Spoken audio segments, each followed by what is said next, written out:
Good evening, lovelies. My name is Miti, and I am the backbone of Success for Seizures. And this is going to be the start of a new series called Late Night Talks, where I talk about my experience, things that have impacted me because of my seizures, and whatnot.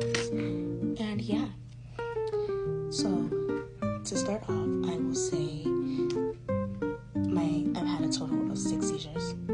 I had my first episode back in 8th grade, and since then I have had a total of 6. They have all been something. I'm not gonna sit here and lie.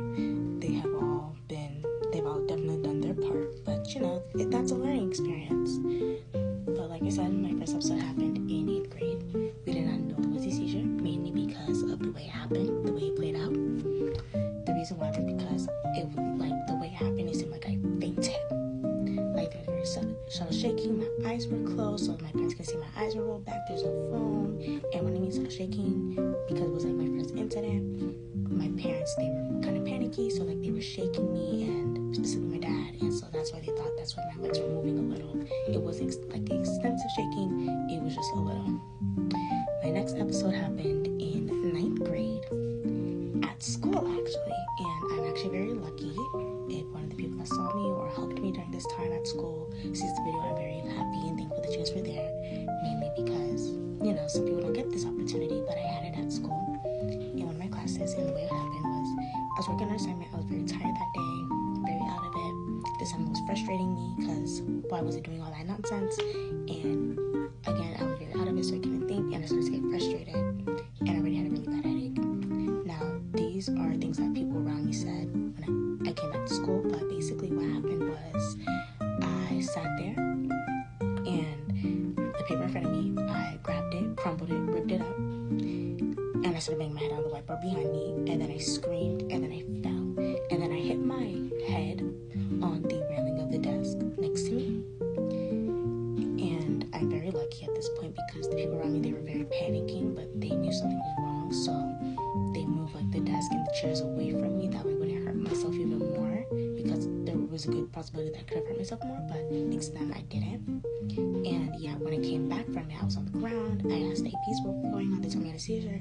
They sent me home. I took a nap when I came home because I felt like it was because I was tired. I took a nap, took medicine, called it a day. After I woke up, I still had a very bad headache, so I went to go talk to my older sister. She checked in on me. I got my phone. I was answering messages, letting people know I was okay. I go downstairs, and I still have a headache, so I'm thinking it's probably because I haven't eaten all day. And I go downstairs, right, and I'm like trying to cook, and then the headache starts like pounding again, and I'm like, what's going on? So like I kind of close my eyes, and this is again records from my sisters and mom, because at this point I am completely unaware. But basically what happened was, after I closed my eyes and I was like kind of like thinking, my sister, she heard a scream, and she called out my name, but she was like in a meeting with her professor, so she went downstairs and she saw that I was shaking, so she called my mom to come downstairs and help. My mom came, they called the paramedics, and from there the paramedics took me to the hospital. After that, everything's kind of a blur. Again, I was very out of it, but my first seizure was in 8th grade, and my next 2 happened to be the same day in 9th grade. It was definitely something. Yeah, so thank you for this tiny little story time. I'm not trying to go into details that much. I don't want the video to be too long, but thank you. And another thing is, I am not a medical profession. I am nowhere near medical school just yet. So anything that is said on this page, please do not take it seriously as if I'm diagnosing you or something. These are just things that I'm saying from personal experience or research. It is best that whenever I say, you consult that with your medical profession and whatnot before you rely on me. Please do not rely on me.